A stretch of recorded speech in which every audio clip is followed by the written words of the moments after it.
Está no ar com Felipe Figueiredo e Matias Pinto, o Fronteiras Invisíveis do Futebol, o podcast que desvenda a geopolítica do planeta Bola.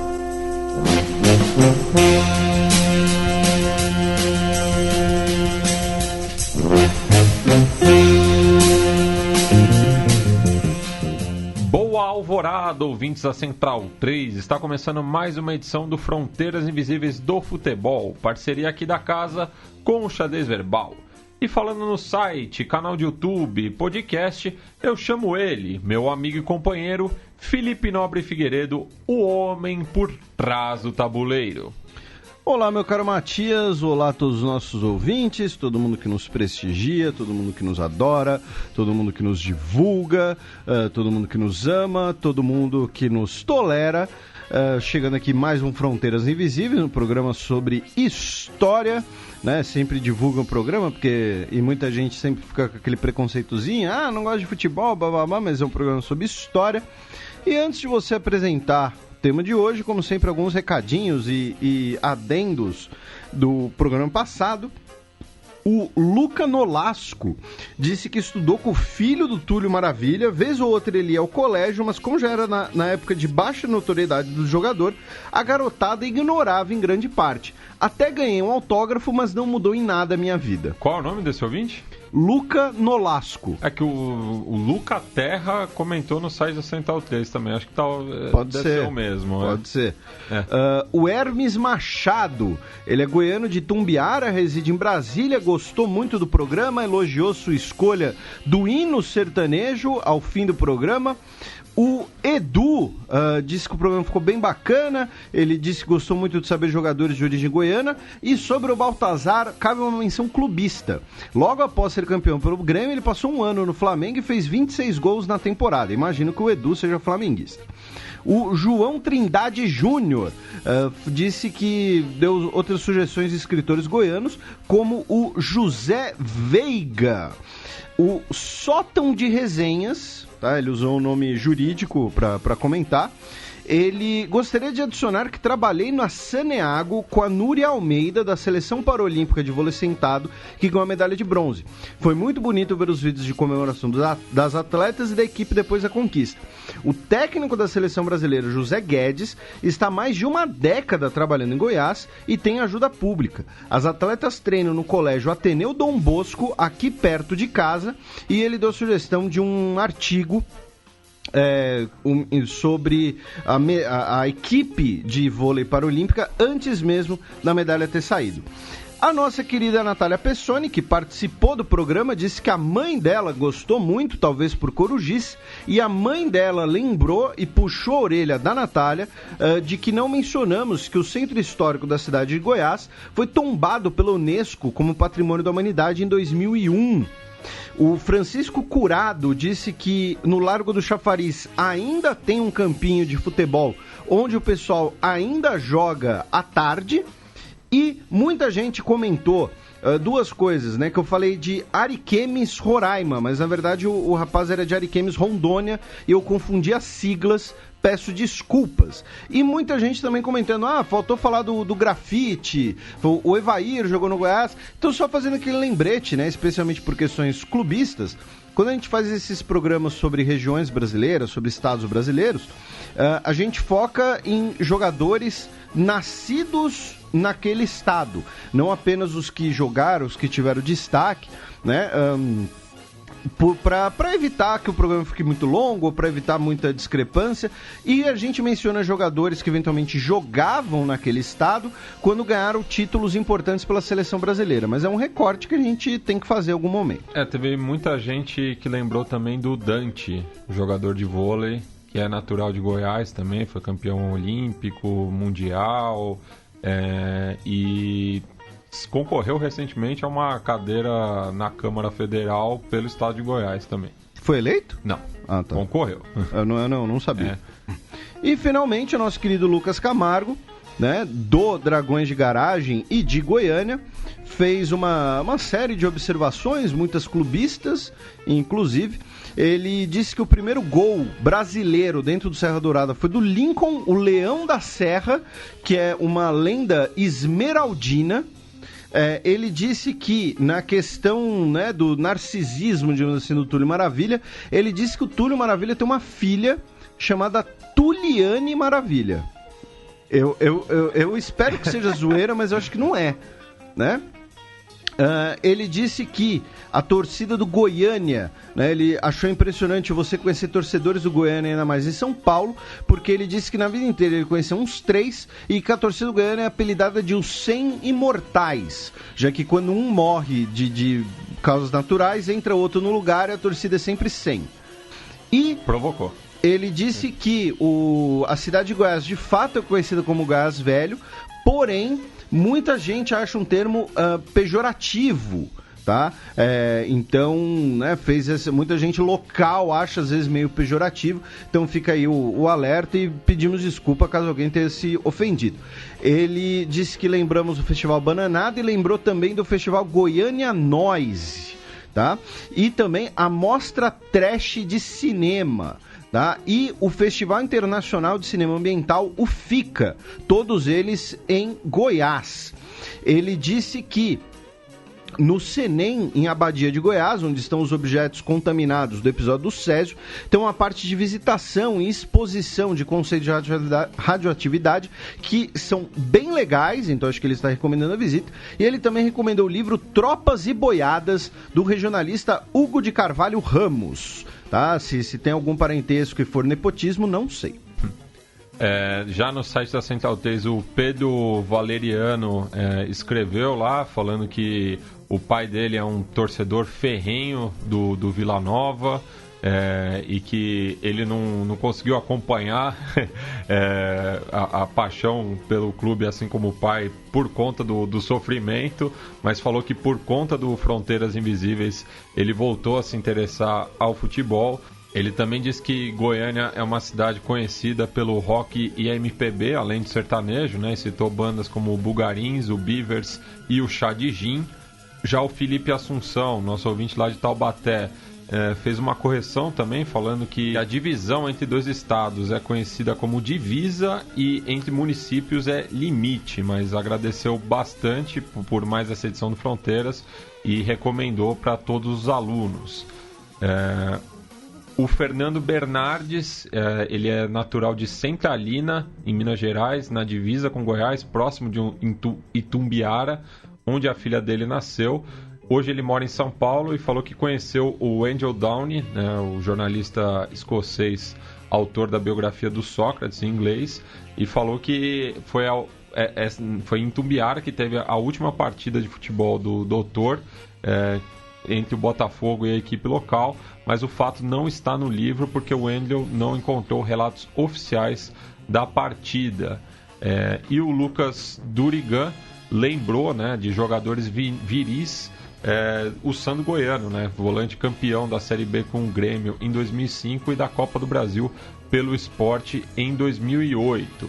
Já no Twitter hoje, a Central 3 fez um post lá sobre o Fronteiras Invisíveis, e a Velma Reis falou que é o melhor podcast de história que tem, e ela ama quando fala sobre os estados brasileiros, e toda vez que ela viaja pelo Brasil, ela passa lá no Fronteiras para ver se a gente já fez um episódio para poder aprender sobre o lugar. E por fim, queria mandar um alô pro meu amigo Fernandinho, que é do meu ano lá na história, que tem ligação com Goiás. A família materna dele é natural do estado e os pais estão morando em Catalão atualmente. Um abraço para a dona Cláudia, que é ouvinte aqui da Central 3 também. Falou que ele compartilhou com a família toda lá, que é do bairro de Campinas. Teve muitas lembranças, né, dos tios atleticanos, viu muitos jogos com ele. E um tio-avô que também era torcedor do Goiânia. E como eu falei, né, os pais estão morando em Catalão e o pai dele está muito envolvido com o Crack, né, que é a equipe local, né? Não vamos não vamos tomar aí. Se você ouviu o programa passado, Crack é um clube de futebol. Clube Recreativo Atlético Catalão, né? Acho que é essa a sigla. Enfim, Bueno, Felipe, vamos passar então pro tema de hoje, né? A gente vai fazer mais um díptico, né?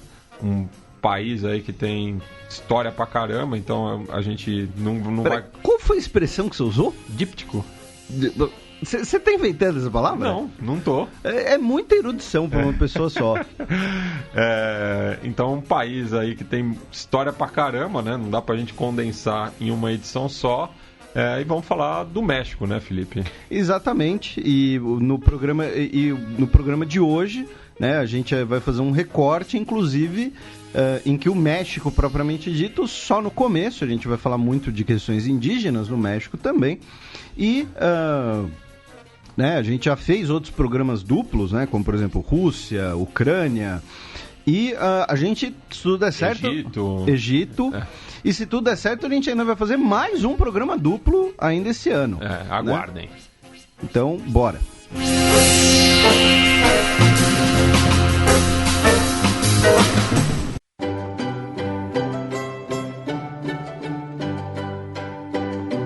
A história.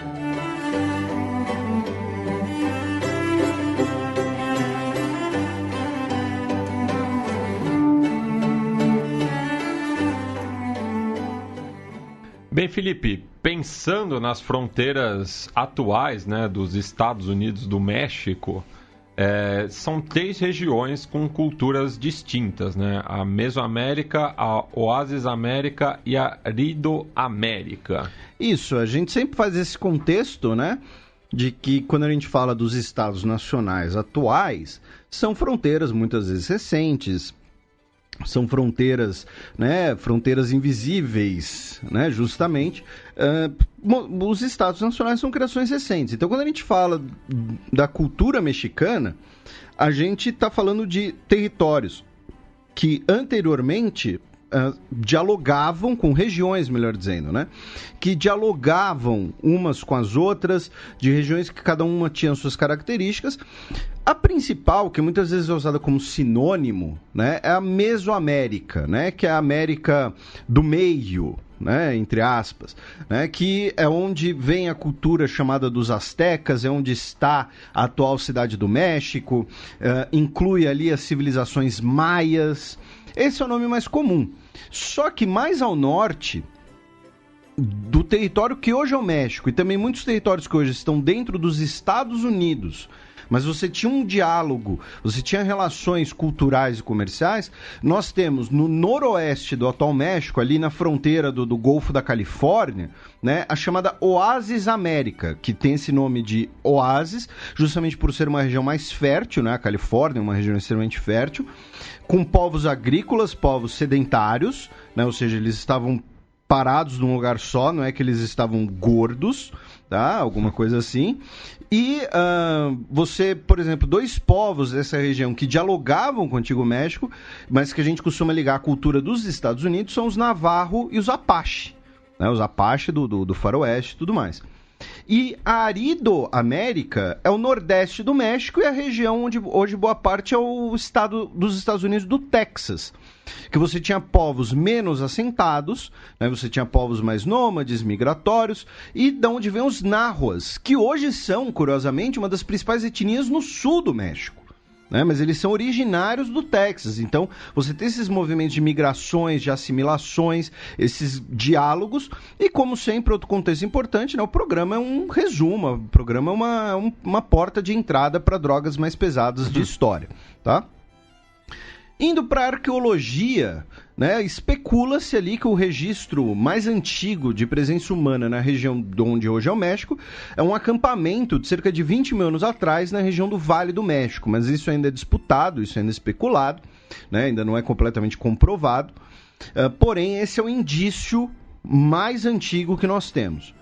Há cerca de 10 mil anos atrás, ou seja, 8 mil antes de Cristo, antes da Era Comum, é quando se tem o início da domesticação, do domínio, do plantio do milho na região. Né? E o milho é muito importante para a gente entender a cultura mexicana, as culturas indígenas no México, até porque ele era central na identidade cultural, não apenas como um alimento, mas ele também era considerado sagrado, ele fazia parte de muitos rituais, você tem várias espécies de milho, né? Não é apenas a tortilha dia de hoje, né? E aí a gente vai falar nesse primeiro bloco, especialmente do México pré-hispânico. E talvez, assim, o mais interessante, a gente vai fazer um breve resumo dos povos, mas acho que o mais interessante é a gente fazer uma breve discussão de por que o México pré-hispânico ele é tão conhecido e tão debatido, né? Mandar um abraço para... Não nos ouve, imagino eu, né? Mas o professor Eduardo Natalino, do Departamento de História da USP, que, salvo engano... Eu fiz a optativa dele, América Pré-Hispânica. Então, e salvo engano, foi a primeira vez que teve, né? Eu acho que eu fui da primeira turma dessa matéria, você acha que foi da segunda? Fiz, inclusive, com uma amiga do meu ano, a Carla Carboni, que hoje é doutoranda em México. Um abraço para Carlinha. E o professor Eduardo Natalino, ele trouxe essa discussão no curso, né? Eu lembro que na época achei muito interessante, então talvez caiba um pouco a gente trazer isso para cá, porque assim, essa riqueza cultural do México pré-hispânico, ela também existe em outros lugares, ela também existe no Brasil, né? No Brasil a gente tem diversas civilizações indígenas, porém no caso do México pré-hispânico nós temos primeiro uma abundância muito grande de fontes, né? Tanto fontes arqueológicas e fontes arqueológicas presentes no cotidiano das pessoas, né? Você está passando pela cidade do México, você vê alguma coisa dos tempos pré-hispânicos. E também uma abundância de fontes escritas pelos próprios indígenas, né? Essa acaba sendo uma diferença muito grande. Essas fontes escritas, elas podem ser ou dos próprios indígenas, ou também relatos e codificações feitas por espanhóis. E esse legado indígena no México tem um impacto cultural atual muito grande e que vai ter inclusive um uso político tardio, que a gente vai ver só no próximo programa, mas no próximo programa eu vou lembrar de vocês, lembrem disso. O legado indígena do México vai ter um uso político depois, tá? E em relação a essa questão das fontes escritas, né, o principal tipo são os códices, né, em português, ou então codex, né, em latim, que eram textos escritos tanto de forma alfabética quanto de forma pictográfica, e eram o formato de códice, né, de códex é um termo latino, né, foi adaptado pelos espanhóis, mas você tem códices pré-hispânicos que na verdade não são como cadernos, né, como livros, eles são como, digamos assim, uma grande folha, né, você vai dobrando, né, e você vai abrindo uma grande folha, né, e você lê de cima para baixo, né, aquele relato, aquela narrativa, normalmente feitos de pele de cervo, inclusive, que eram muito comuns na região, ou então de fibras de agave, que é a matéria-prima para uma bebida aí que, né, chamada tequila. E só trazendo para a realidade sul-americana, Felipe, é algo presente também no período incaico com os quilpos, né, que também era uma forma de documentação escrita, né? Sim, e os quilpos eram com lã de fios de lhamas, né? Talvez o mais conhecido, né, tenha sido o Códice Florentino, que são 12 livros que foram organizados por um clérigo espanhol, Bernardino de Sahagún, com a ajuda de muitos nativos. E por que ele acaba sendo mais importante? Porque ele é meio que uma pedra de Roseta, ele é bilíngue, ele traz a versão em Nahuatl, tá? Nahuatl, e a versão em castelhano. Outro importante foi o Códex Mendoza, que foi criado, foi elaborado um pouco depois da chegada dos espanhóis, que fala sobre basicamente todo o cotidiano da vida dos chamados astecas, fala da história do Império Azteca, e ele foi comissionado pelo então vice-rei da Nova Espanha, o Dom Antônio de Mendoza, de presente para o rei. Então ele acaba sendo muito completo, né? Inclusive tem uma cópia dele, uma cópia, né? Um facsímile, claro, né? No Museu de Arqueologia e Etnologia da USP eu usei para fazer um trabalho. E eles não deixam tirar de lá, tá? Antes que você se entusiasme aí. E aí vocês olharam, né, que os dois que a gente citou, que são os maiores, os mais completos, são produzidos pelos hispânicos, mas vamos repetir, esses documentos são anteriores. Então, por exemplo, nós temos o Códex Juchinatal dos Mistecas, do século XIV, e o talvez mais antigo seja o Códex Grolier, que é maia do século XI. Tá? A questão é que esses pré-hispânicos, muitos se perderam, muitos foram queimados, às vezes estão no estado de preservação menor, mais deteriorado. Outro fator importante, né, dessa questão do legado dos povos indígenas no atual México era de que você tinha ali uma série de hábitos culturais e avanços científicos que, repetindo, tiveram um legado posterior. Né? Na engenharia, nós temos as construções dos templos pirâmide, né? O desenvolvimento do ábaco em paralelo. Né? A gente está acostumado a pensar no ábaco chinês, mas os astecas também tinham ábaco. Né? Na matemática, eles provavelmente foram o primeiro povo do mundo a usar o zero. A astronomia, medicina, né? Relação da astronomia com engenharia, aí, né? Aquele programa lá do ZT, do History Channel, né? Não, porque o templo no equinócio, enfim, sei lá, tal data, tem uma sombra e por conta disso ele era um lugar de pouso de disco voador. Aliens. Aliens, né?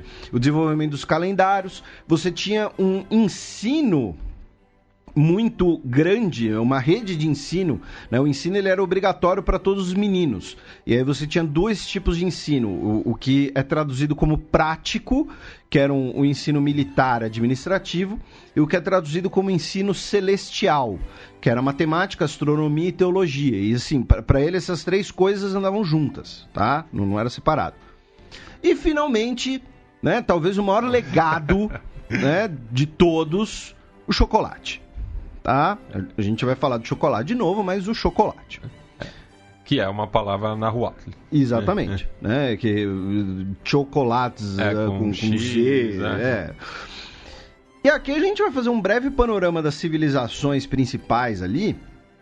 Repito, um breve panorama. Não é necessariamente uma relação cronológica, tá? A gente tem uma ordem cronológica principal, porém você tinha relações de comércio, alianças, enquanto uma cultura em declínio, outra em ascensão, então tinha uma convivência. E uma coisa que é importante a gente ter noção aqui é que as civilizações pré-colombianas no México não usavam animais domesticados. Então isso acabava tendo uma influência nas distâncias percorridas, no comércio, na agricultura, tá? Então eram muitas vezes civilizações que dominavam redes indiretas de domínio. Tá? A gente vai falar mais disso mais para frente quando a gente falar dos mexicas. Né? México é terra dos mexicas. E prepare-se, plot twist, porque você pode não saber quem são os mexicas, mas você sabe quem são, tá? E um parênteses também em relação a essa questão do animal domesticado, muitos estudiosos apontam esse fator como um dos principais para entender a conquista dos espanhóis. Que o cavalo... O cavalo desempenhou um papel muito importante na conquista, né? Aí, começando, né, nós temos os Olmecas, que são os primeiros registros de produção de cerâmica no atual México, cerca de 4.500 anos atrás. Entre 1800 e 1500 antes de Cristo, né, os Olmecas consolidaram o seu poder e a sua capital ficava ali perto da onde hoje está a cidade de Veracruz, que é um dos principais portos mexicanos no lado Atlântico do México, né? Lembrando, o México tem um lado Atlântico e um lado Pacífico. E de acordo com o pesquisador o Miguel León Portilla, a civilização Olmeca ela lança a cultura matriz na Mesoamérica. Então eles têm uma centralidade aí nessa cronologia. Isso, e aí vem os maias, né? Todas as outras que vêm depois, eles vão ter alguma relação, ou pelo menos vão buscar, né, um discurso de ter essa descendência. Inclusive, a própria cidade de Teotihuacan, que hoje é a cidade do México, foi fundada no período clássico, foi o apogeu dos Olmecas. E aí, justamente, a cidade de Teotihuacan vai ser a sucessora, entre aspas, dos Olmecas, né, como capital ali do Império, que inicialmente estima-se ele construída mais ou menos 300 a.C., no ano 150 d.C., ela já era uma metrópole. Inclusive, a cidade de Teotihuacan tinha apartamentos, tá? Então, assim, essa ideia de um morar empilhado em cima do outro não é ideia da Camargo Corrêa. Eles construíram canais também, ilhas fluviais. Artificiais, né? Por aterro. Ela fica perto da atual cidade do México, como você mencionou, e assim, é aquele parque arqueológico que se você vai no México, você tem que ir. Né? E tá ali do lado. Sua influência vai... Se você não tiver medo de vertigem. Ah, sim. Não, e eu tenho outra coisa. Eu tenho um conhecido meu que tá morando na cidade do México, e a família dele visitou ele recentemente, o pai dele, que é meu vizinho, passou muito mal por causa da altitude. Falou que lá o bicho, assim, pega. A gente não ouve falar muito disso, a gente sempre liga a altitude mais a Bolívia, Peru, mas falou que lá no México o negócio também é feio. Além da pressão atmosférica combinada com a poluição.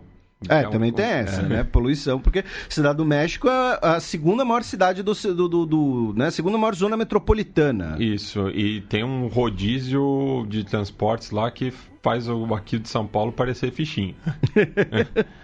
A influência de Teotihuacan vai se expandir por todo o atual México, incluindo até a América Central, fundando novas dinastias maias. Ele vai incluir esse domínio, né, os zapotecas, que são da região atualmente de Oaxaca, e a cidade, né, teve um domínio até mais ou menos ali o século VII. Ela passou por um grande incêndio por volta de 550. Se debate se foi um saque, se foi um incêndio acidental, enfim, tem uma discussão sobre o que teria acontecido, mas a influência, né, cultural da civilização de Teotihuacan vai durar até ali mais ou menos o ano 1000. E o seu sucessor, né, então vocês veem, a influência vai até o ano 1000, mas por volta de 700, quem já está mandando na região é outra cultura, os toltecas, que vem do norte, vem do povo do deserto, tá? Eles muito provavelmente têm relação ali com aqueles indígenas que nós ligamos aos Estados Unidos, atualmente. No idioma nahuatl, eles eram chamados de chichimecas, tá? E eles vão, digamos assim, juntar essa cultura do deserto, essa cultura nômade mais belicosa, com a ideia civilizada, assentada, metropolitana, digamos assim, de Teotihuacan, tá? E o sistema político dos toltecas via esse domínio indireto que a gente mencionou, a gente vai especificar um pouquinho mais, e que várias dinastias maias vão alegar, né, ter uma ascendência tolteca, né? Então, assim, aquela coisa do tipo, não, nós somos verdadeiros governantes, nós somos descendentes dos toltecas. Né? Podia não ser, podia ser tudo inventado, aquela coisa de você reivindicar uma ascendência nobre, né, digamos assim. E aí, finalmente, nós temos os mexicas, né, que são mais conhecidos como astecas. Né? Eles substituem, digamos assim, os toltecas. Os mexicas também vêm do deserto, não eram do Vale do México, e eles também eram chamados de chichimecas. E por que, né, tanto eles quanto os toltecas eram chamados de chichimecas? O chichimecas, em nahuatl, era como se fosse o bárbaro do mundo grego-romano.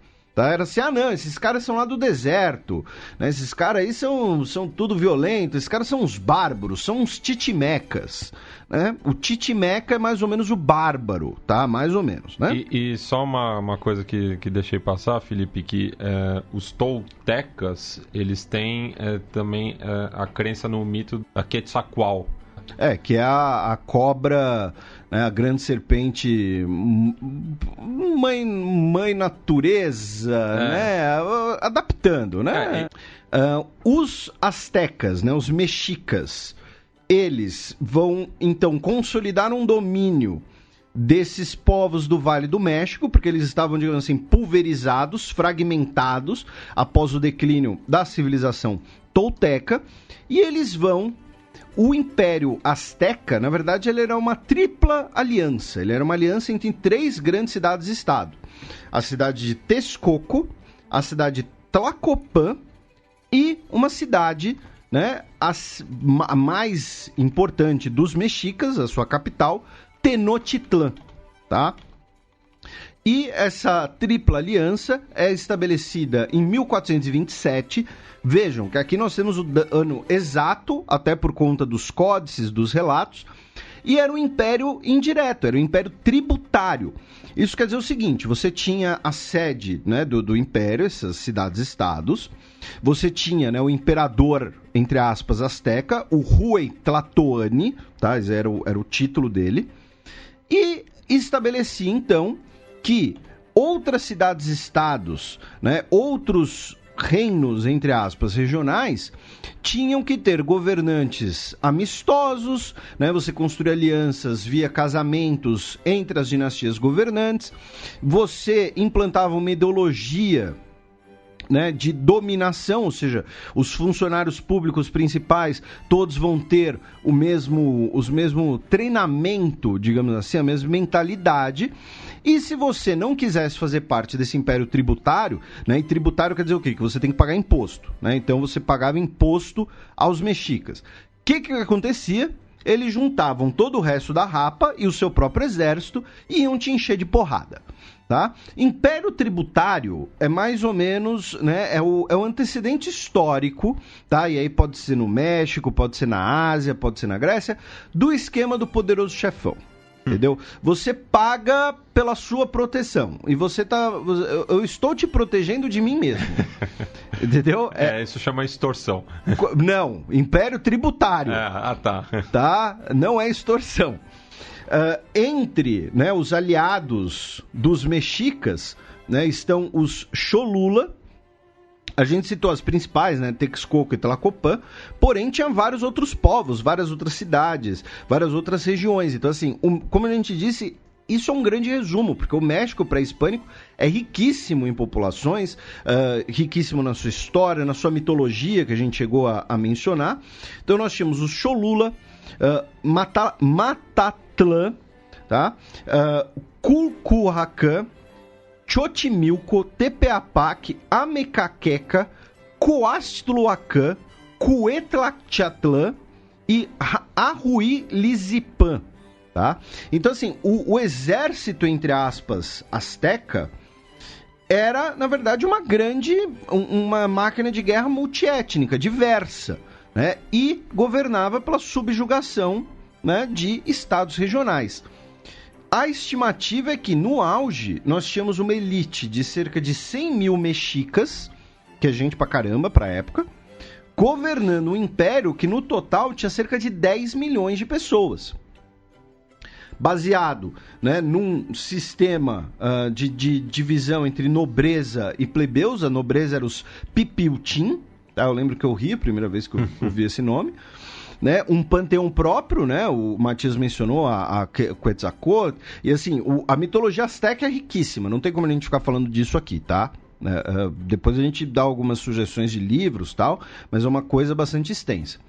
E um calendário, né, com um ano de 365 dias intercalado com um de 260, ou seja, um calendário solar intercalado com um calendário lunar. Olha só que curioso. E aí vocês se perguntam, né? Por que a gente está falando mexica? Qual a origem, então, do termo azteca? O termo azteca não era usado na época. O termo azteca é um termo que vem do século XIX, tá? Século XVIII, na verdade, um pouquinho antes, vai? Né? Eles eram chamados ou de náhua, né? Que é basicamente um termo em náhuatl para pessoa, entendeu? Pessoa. Tipo, tem um cara ali, tem um narro ali. Ou mexicas, né? Os espanhóis chamavam eles de mexicas. O termo azteca vem da palavra em náhuatl para a terra natal lá no deserto, lá no norte, lá na fronteira com os Estados Unidos, que é Aztlán. A-Z-T-L-A-N. Então, nós somos náhuas que vieram de Aztlán. Aí alguém foi lá e falou, os astecas, que vem de Aztlán, mas é uma criação posterior, tá? E, novamente, os astecas, embora tenham sido, né, os mais preeminentes, os mais conhecidos, né, e você tem um debate muito grande sobre quem é asteca, o que é asteca, o que é ser asteca. Porque eles partilhavam, né, diversos traços culturais, diversas heranças culturais com vários outros grupos ali da região. Tá? Eles não eram, né, exclusivos, alguma coisa assim. E um dos motivos, né, que eles se tornam, né, os mais conhecidos é com a conquista espanhola, né, porque os espanhóis chegam no período mexica e vão dominar o México, né, vão conquistar o México. O início da conquista vem quando a reconquista, né, a reconquista da Península Ibérica, ela é expandida para os territórios não católicos, os territórios pagãos por todo o Novo Mundo. O primeiro contato entre os mexicas e os espanhóis é com 2 sobreviventes de um naufrágio em 1511, tá? Jerônimo de Aguilar e Gonzalo Guerreiro. Nessa mesma época, em 1511, nós tivemos a conquista de Cuba por Diogo Velázquez, que tinha um tabelião que andava com ele, que assim, eu vou cometer aqui um anacronismo, né? Tem toda aquela questão assim né? O historiador não está aqui para julgar, né? Mas assim, ele tinha um tabelião que era um cara que todos os relatos colocam que era um cara extremamente ambicioso, extremamente duas caras, traidor, enfim, um dos maiores cuzões da história, chamado Hernán Cortés, né? Ele era tabelião do Diogo Velázquez e, como recompensa pelo seu papel na conquista de Cuba, ele ganhou ali várias terras, né, propriedades, fez uma fortuna. Ele foi indicado, né, para ser governador, e aí ele vendeu suas terras e decidiu financiar uma expedição para conquistar o México. Falou, eu vi lá que lá tem ouro pra caramba, lá os caras usam enfeite de ouro, tem riqueza, eu vou lá, vou conquistar esse negócio e vou virar o governador do rolê inteiro, tá? O Hernán Cortés era agora falando sério, ele era um cara extremamente ambicioso, né? Ele era um ator político, tá? Ardiloso, enfim. E ele, então, inicia a expedição para tentar conquistar os mexicas. E aí tem uma discussão, um debate, né, que tem uma versão consagrada, né, que se tornou quase lendária, que foi, né, que os astecas teriam recebido os conquistadores espanhóis de braços abertos, como se fossem enviados dos deuses. Né? Por quê? Porque quando os espanhóis chegaram em 1519, era um ano do final do ciclo de 52 anos, né? O ano Seacatl, que eram os anos em que poderia ter o regresso de Quetzalcoatl, né? A grande serpente. Então, bem nesse ano, chegam os espanhóis, né, com armaduras, né, roupas e costumes muito diferentes, armas de fogo, os cavalos, né, uma besta demoníaca, Cara, assim, para dar um exemplo para os nossos ouvintes, um asteca ver um cavalo é como se você encontrasse um alienígena hoje, tá? Eles nunca tinham visto esse negócio, tá? Pra gente parece bobo hoje e tal, mas... Não, outro aspecto também interessante era o pelo facial. Né, que... As armaduras também. E tem um dos irmãos Vilas Boas que fala esse negócio dos indígenas terem fascínio com a barba, né? Com pelo facial. Eu sei que aqui nos Guarani Imbiá, pelo menos em São Paulo, eles se referem aos não indígenas como Jiruá. É aquele que tem... É a boca de pelo. Boca de pelo. Seria algo nesse sentido. Não é uma boa descrição. Então, assim, os astecas teriam recebido os espanhóis, então, com pouca resistência, né? Seriam como se fossem enviados dos deuses. Porém, isso é muito debatido nos últimos anos, isso é muito contestado como uma versão idealizada, lendária, que na verdade eles foram tratados como embaixadores estrangeiros, né? Ou seja, tratados com reverência, convidados para vir à capital, e que os astecas foram apenas educados e os espanhóis se aproveitaram disso, né? Desse, entre aspas, ingenuidade para promover a conquista. E, inclusive... Até porque, como a gente observou aí ao longo desse primeiro bloco, eles tinham noção política, né? Eles entendiam de negociação, é uma linguagem comum, não é? Você vê, tem uns caras aí, ô chefe, parecem uns caras aí que, mano, os caras é importante. Recebe aí bem os caras, dá uns presentes pra eles, pá...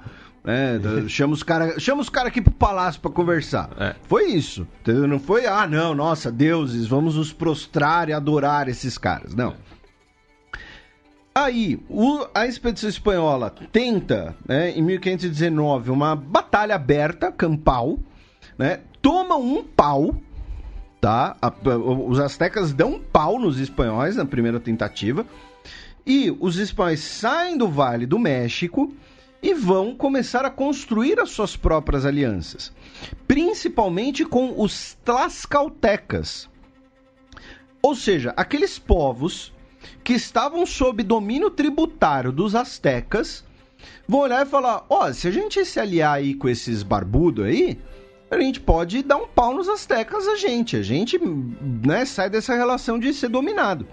Então isso é muito importante, tá, gente? Porque quando fala da conquista espanhola do México, você tinha um núcleo de algumas dezenas de espanhóis, mas a grande massa dessa conquista eram dezenas de milhares de indígenas contra o domínio dos astecas, tá?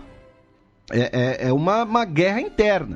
E eu já deixo uma das dicas culturais que eu listei, eu já vou falar aqui para entender especificamente desse período, que é o livro A Conquista da América, A Questão do Outro, do linguista Tetsan Todorov, búlgaro, que faleceu ano passado. Eu acho que na época, eu dei essa dica também, na época do falecimento dele, mas para entender especificamente como operou a conquista dos espanhóis, justamente se aproveitando do descontentamento das outras populações nativas ali no Vale Central, fica aí, então. E aí passou 8 meses, desde a primeira porrada que os astecas eram os espanhóis. Os espanhóis só voltaram 8 meses depois, dessa vez com um grande exército de nativos do lado deles. E nesse meio tempo é quando nós tivemos o famoso episódio em que espanhóis leais ao governador de Cuba, olhando e falando, esse Hernán Cortés aí, esse cara aí, ele se depender dele, ele vai matar todo mundo aqui só pra ele ficar rico. Esse cara é meio... né, não dá pra confiar nesse cara, vamos voltar. Fizeram um motim, tá? E aí, para evitar, né, mais motins desse tipo, o Hernán Cortés mandou que enforcassem os 2 líderes e afundou, tá? Mas afundou ali... encalhou, digamos assim, intencionalmente, os seus navios, tá? Ele não tacou fogo nos próprios navios, ele não fez isso para encorajar os seus soldados, não, ele fez isso porque ele falou, olha, eu que mando nesse rolê, tá? Ninguém vai voltar para Cuba enquanto a gente não conquistar esse negócio, porque eu quero conquistar o negócio, porque eu quero ficar rico e ser o dono do rolê, tá? Foi isso. Tem uma versão, né, essa versão lendária de que não, ele incendiou os navios para incentivar os próprios soldados, né? Agora é conquistar ou morrer, não tem como voltar, tal. Não, isso é lenda. Os caras se amotinaram contra ele porque, repito, o Hernán Cortés era enfim, né? Genocida. Né? Genocida também, né? Inclusive, né, como os espanhóis vão iniciar então esse processo de conquista? Os astecas novamente recebem os espanhóis, né, para negociações e tudo mais, e os espanhóis vão realizar 2 massacres mais conhecidos durante festas religiosas astecas, tá? Eles vão emboscar festas religiosas astecas em que os homens estavam desarmados, estavam participando ali do ritual, enfim, e vão simplesmente matar todo mundo. E eles vão fazer isso de traição. Porque os astecas falam, a gente vai realizar aqui um ritual, tudo bem, aqui então é trégua, tá bom? Vocês ficam no acampamento de vocês, a gente vai ficar aqui, a gente vai fazer o ritual, o sacrifício humano, sei lá o que vai fazer. E os espanhóis, não, ok, beleza, de boa. E aproveitaram as situações para fazer essas emboscadas. Em 1520, o imperador asteca Montezuma é morto. Talvez ele tenha sido morto pelos próprios astecas, por ser visto ali como um fantoche dos espanhóis, um líder muito fraco, que estava sendo muito paciente com os espanhóis. A capital, Tenochtitlán, foi sitiada. O sítio demorou meses, tá? Até, né, a vitória dos espanhóis com os outros indígenas, cerca de 7 meses. E em 13 de agosto de 1521, Tenochtitlán caiu. E o imperador Cuauhtémoc, o último imperador, foi capturado. E no local, né, nas ruínas, a cidade foi, boa parte dela destruída, foi fundada, né, o que será a Cidade do México. E aí, nesse cenário, né, nós temos 3 coisas interessantes da gente destacar. Uma delas é uma figura que até hoje é muito polêmica, muito divisiva na história mexicana, que foi uma mulher náhua, uma mulher nativa, chamada La Malinche, tá? Também chamada de Malinali, Malitzin ou Dona Marina, tá? Donha, tá? Com o tio no N. Que era a intérprete do Cortés com os astecas. Quando os espanhóis chegam na região de Tabasco, tá? Uma região muito famosa aí por sua pimenta, né? O líder local deu 20 mulheres como escravas, né? Deu 20 mulheres de presente para os espanhóis. Os espanhóis vão, então, escravizar essas 20 mulheres. A La Malinche vai ser a escrava pessoal, enfim, não sei qual é o melhor termo, do Hernán Cortés. Inclusive, eles vão ter, né, um filho que é considerado um dos primeiros mestiços, né? Lembrando que essa ideia de miscigenação, né, harmonia racial, tudo mais, ela é em boa parte na história de todo o continente americano, incluindo no Brasil, baseada no estupro, tá? Na violência sexual. E ela vai servir de intérprete entre o Cortés e os astecas, o imperador, os principais líderes, inclusive permitindo as maquinações espanholas. Por isso que até hoje o termo malinchista no México significa traidor, vira casaca. Uma pessoa malinchista é uma pessoa que, né, é um indígena, mas ajudou os espanhóis. E tem gente que diz que se não fosse ela, os espanhóis não teriam como ter feito as alianças e terem manobrado os astecas. Tá? Porque ela que foi lá, aprendeu o espanhol, né, o castelhano, e serviu de intérprete, permitindo tudo isso. A segunda questão, né, foi a grande violência da conquista. Né? O Cortés mandou aprisionar todas as famílias reais e, para impedir que eles se tornassem lideranças de revoltas, ele pessoalmente torturou e matou o Cuauhtémoc, o Coanacoc, que era o rei de Texcoco, e o rei de Tlacopan, né, das cidades da Tríplice Aliança, que Tetlepanquetzal. Até que... eu achei que ia ser pior. Ele levou, antes de serem mortos, ele levou essas lideranças, essas famílias reais indígenas, como reféns para a América Central, para iniciar a conquista de onde é mais ou menos Honduras, tá? E os tlaxcaltecas, né, que foram aliados dos espanhóis, eles até tiveram ali por algumas décadas, né, um tratamento um pouquinho melhor, né, não tiveram que pagar impostos e tudo mais, mas depois de 40 anos os espanhóis declararam que o acordo era inválido, porque o acordo foi feito com pessoas pagãs, então eles não tinham obrigação de cumprir, e Deus não iria puni-los por não cumprir o acordo, e eles foram sofrer como todo mundo, tá? E, finalmente, a questão das doenças, né? Que isso é sempre importante lembrar. Assim, como um núcleo de algumas dezenas de espanhóis, conquistou um império que tinha 10 milhões de pessoas, sendo 100 mil parte ali da elite política. Por conta de varíola e catapora. Também. Principalmente, né? O Noble David Cook, né, ele diz que cerca de 90% da população nativa americana morreu nos primeiros 200 anos de contato entre eles e os alienígenas europeus. Os europeus tinham os anticorpos dessas doenças, os indígenas não. E essa questão da imunização tem muito a ver, inclusive, com a domesticação dos animais. Né? Porque quando você domestica os animais, você convive com um cachorro na sua casa e tudo mais, claro, há centenas de anos atrás, milhares de anos atrás, esses bichos te passam doença. Só que você acaba ficando imune, seu organismo aprende a combater essas doenças. Não acontecia isso em relação aos indígenas. Então, isso ajudou muito a enfraquecer as civilizações mexicanas. E se vocês olharem nos códex que eu mencionei, você tem lá as ilustrações, né, do processo da varíola. Assim, né, o narro saudável e aí ele vai transicionando até ele morrer de varíola. E é uma guerra biológica indireta, né? É o anthrax. É.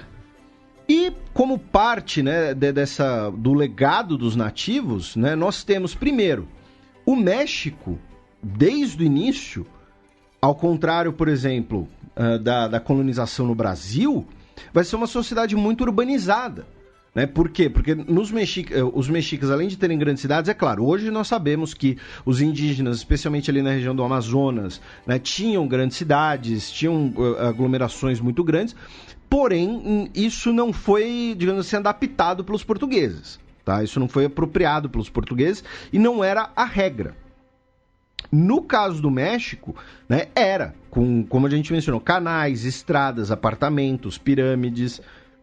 Então, não à toa, onde era a maior cidade, hoje é a cidade do México, né, o mesmo lugar.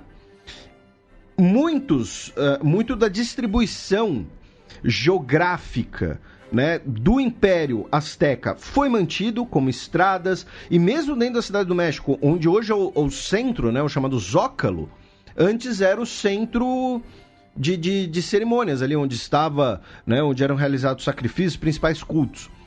A estrutura política de tributos vai ser mantida, tá? Os espanhóis não vão chegar governando de forma centralizada, a gente vai ver isso no terceiro bloco. Então essa estrutura tributária vai ser mantida. A influência culinária vai ser mantida, né, e é enorme até hoje. Então quando você pensa em comida mexicana mesmo, né, não Tex-Mex, você pensa o quê? Pimenta, abacate, milho, tomate, chocolate, tudo isso os astecas, né, vem dos astecas. Lembrando, tomate é americano, tá? Já falei isso aqui. A gente costuma pensar na culinária italiana como macarrão e tomate, sendo que o tomate vem da América e o macarrão veio da China. Então a cozinha italiana é uma farsa. Fica aqui a denúncia, mas é uma delícia e o que eu posso fazer? E para ver como era complexa essa rede comercial, o tomate é originário dos Andes, né? Então mostra que foi parar lá. Tinha contato já lá atrás. E também a questão dos nomes, dos locais, de símbolos locais, do idioma, né? Hoje, cerca de 1,5 milhão de pessoas são falantes de Nahuatl. Além disso, tem uma tendência de falantes de castelhano, mexicanos, né, aprenderem pelo menos noções de Nahuatl, como uma forma até de afirmação nacional. Diversos nomes de locais, né? México vem de mexicas, Katsu, né? Que é o nome próprio dos astecas. E a próprio brasão de armas. No próximo capítulo também vai ver a questão dos times, né? Tipo, tem Toluca, Pachuca, Necaxa, enfim, Zapatecas. Todos eles. E o próprio brasão de armas, né, do México é baseado no mito fundador de Tenochtitlán, né, que os astecas eram uma tribo nômade. Onde a gente vai construir a capital? Onde uma águia, né, e aí Deus teria dito, né, onde a águia começar a comer lá a cobra, e aí viram, né, esse sinal num cacto, e aí falaram, não, é aqui que a gente vai construir a nossa capital, né, onde era ali o lago, né, um pântano, né, de Texcoco, que justamente, como a gente mencionou, tiveram aterros, construções artificiais, enfim. Então, assim, isso é só um pouquinho, só uma introdução, uma primeira dose dessa riqueza histórica do atual México. E daí, se vocês quiserem se aprofundar mais na história do México pré-hispânico em fontes em português, eu já dei a dica do Todorov, e fica também a dica do Miguel León Portilla, no capítulo A Mesoamérica antes de 1519, que está presente naquela coleção História da América Latina, organizada pelo Leslie Bethel, e que foi editada aqui no Brasil pela EDUSP. Esse é o volume 1, né, América Latina Colonial. Bem, passemos agora para o segundo bloco para pegar alguns desses símbolos aí, né, do passado mexicano e trazer para a seleção nacional do país.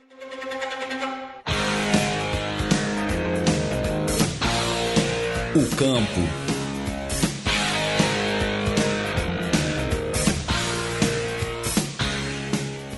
Bem, Felipe, não preciso nem dizer que teve inglês na parada, né? Eu tô chocado. Eu estou, né? E os ingleses, né, sempre tiveram ali tentaram colocar um pezinho no México, e a gente vai aprender no próximo programa, inclusive, como o México, uma época ali, foi fruto de disputas entre diversas potências europeias. Mas eles levaram o futebol, e o pai do futebol no México é o Robert Blackmore, né? Nome digno aí de guitarrista de banda de rock. Ele que era professor no English College, na cidade do México, e que levou a prática ali no final do século XIX, né? E já no século XX, de 1902 a 11, importante também essa datação, porque aí estava começando uma coisa chamada Revolução Mexicana, então é por isso que acabou descontinuado esse amistoso anual, né, que os britânicos residentes na capital mexicana realizavam entre um combinado escocês contra um inglês. Não muito longe ali da cidade do México, em Pachuca de Soto, ferroviários e mineradores súditos da rainha também davam seus passes, entre eles o Alfred Crowley, que seria o primeiro treinador campeão pela seleção mexicana na terceira edição dos Jogos Centro-Americanos e do Caribe em 1935. Contudo, a trajetória do México até ali não era das mais animadoras. Fazendo jus ao mote, jogamos como nunca, perdimos como sempre. Já que na primeira competição oficial, os mexicanos foram derrotados por 7-1 pela Espanha nos Jogos Olímpicos de 1928 em Amsterdã. Já no Mundial de 1930, no Uruguai, a equipe treinada pelo espanhol José Luan Luque de Serralonga sofreu o primeiro gol, a primeira derrota, além de marcar o primeiro gol contra e cometer o primeiro pênalti. Estas duas primazias foram de autoria de Manuel Rosa Sanches, da história dos campeonatos mundiais. É um combo, assim, impressionante, né? O México que também detém um recorde histórico de derrotas em Copa do Mundo. Na estreia contra a França, o Luque de Serralonga relembrou da Batalha de Puebla, de 1862, episódio no qual as tropas do general Inácio Zaragoza derrotaram os homens comandados pelo conde de Lorenzés, mas no fim não valeu a pena essa lembrança histórica, já que a equipe foi derrotada. Além dele e do Crowley, outros 10 treinadores estrangeiros comandaram a seleção mexicana, entre eles o brasileiro Ricardo Ferretti e o último treinador também, o colombiano Juan Carlos Osorio. E parece, acho que o México está acertando com Tata Martino agora, né? Talvez faça a estreia dele na próxima data FIFA. O Osorio foi para onde? O Osorio está no Paraguai. 4 anos depois, o México foi eliminado pelos Estados Unidos em partida única disputada em Roma, válida pela repescagem norte-americana para a edição daquele ano, e boicotou o Mundial disputado na França em 1938. Isso a gente explicou no primeiro episódio do especial que a gente fez da Copa do Mundo, aquele boicote que a Argentina formou e o Brasil e Cuba desobedeceram e foram jogar a competição realizada na França. Brasil comunista se aliando com Cuba. Anacronismo? Talvez, mas já depois da Segunda Guerra Mundial, o país voltou a cair na primeira fase dos Jogos Olímpicos de 1948 em Londres, na derrota por 5-3 para a Coreia do Sul, além de perder todos os compromissos nos mundiais de 50, 54 e 58. Não, perdão, em 58 teve um empate. Empatou com Gales. Foi o primeiro ponto que o México fez. Já a primeira vitória veio finalmente em 1962 no Chile, quando venceu a Tchecoslováquia por 3-1 na última rodada do grupo 3, mas já estava eliminado de qualquer forma. Foi uma vitória à toa, pondo final a uma sequência de 14 jogos sem vitória nos mundiais. Nesta ocasião, o goleiro Antônio Carabajal já defendia a meta mexicana e seria o recordista de participações em mundiais em 1966 na Inglaterra, quando El Tri novamente se despediu na fase de grupos, apesar de ter empatado com França e Uruguai. E curioso, né, que um dos apelidos da seleção mexicana é El Tri, né, por conta do uniforme, que é a camiseta verde, calção branco e as meias vermelhas. Mas nem sempre foi assim. O México já jogou com uma camisa totalmente branca, como a titular, e durante muito tempo jogou com uma combinação que não tem nada a ver com as cores da bandeira. Jogava de uma camisa bordô e os calções e meiões azul marinho. Tanto até que já foi relançado em outras ocasiões esse uniforme aí que a seleção mexicana jogou nos primeiros mundiais, mas ali, a partir da década de 50, que adotou esse padrão que é o mais conhecido, né? Justamente... E que faz sentido. Com as cores nacionais, né? Em 1968, quando sediou os Jogos Olímpicos, o México avançou até as semifinais, deixando pelo caminho Colômbia, Guiné e Espanha, mas não subiu ao pódio, sendo derrotada pela Bulgária e perdendo a medalha de bronze para o Japão. A Bulgária, que é outra azarona aí das Copas do Mundo, né? Só foi ganhar o primeiro jogo em 1994, quando teve também a melhor geração da sua história. Novamente, como país sede, no Mundial de 1970, o México chegou às quartas de final, ao terminar empatado em todos os critérios com a União Soviética na liderança do Grupo 1. Mas perdeu o sorteio e por essa razão enfrentou a Itália em Toluca, sendo goleada por 4-1. O México retornou somente à Copa do Mundo em 1978, na Argentina, quando foi a vítima da primeira vitória de uma seleção africana ao perder o confronto contra a Tunísia por 3-1. Em 1986, o país teve a honra de sediar a Copa do Mundo pela segunda vez e registrou aí sua melhor campanha, chegando às quartas de final, na qual foi derrotada somente nas penalidades pela Alemanha Ocidental após empate sem gols. Cabe lembrar, né, as duas vezes que o México sediou a Copa do Mundo foi eliminado por um finalista, né, Itália em 70 e Alemanha Ocidental em 86. Por conta do escândalo dos catirules, que foi falsificação de documentos para jogadores fora da idade disputarem as eliminatórias para o Mundial Sub-20 de 1989, a Federação Mexicana foi suspensa por 2 anos das competições da FIFA, retornando somente para a Copa do Mundo de 1994. Daí começou a maldição das oitavas de final, da qual El Tri não conseguiu avançar em 7 oportunidades, contando a última eliminação na Rússia para o Brasil. Contudo, a seleção Sub-17 foi campeã mundial em 2 oportunidades, derrotando o Brasil em 2015... 2005, na edição do Peru, e o Uruguai em 2011, quando também sediou o evento. Essa seleção que foi campeã no Uruguai, ela tinha a dupla de eternas promessas dos irmãos dos Santos? Não, eles jogaram em 2005. 2005. Quando derrotou o Brasil, sendo que o destaque da seleção brasileira naquela ocasião era o Denilson, aquele que São Paulo, o Arsenal, volante, que agora foi apresentado no Botafogo de Ribeirão Preto. E, não, só para contextualizar para os nossos ouvintes, que antes da gente gravar, a gente estava aqui comentando quais eram as maiores eternas promessas enganadoras do futebol, e os irmãos dos Santos, que surgiram no Barcelona, sempre são candidatos. Não, isso porque tem 2, são esses os mais famosos, né? O O Giovani e o Jonathan, mas ainda tem o Éder, que é mais flop ainda, que não deu certo. Os 3 filhos do ex-jogador brasileiro Geraldo dos Santos, que era conhecido como Zizinho, não confundir com o da Copa de 50.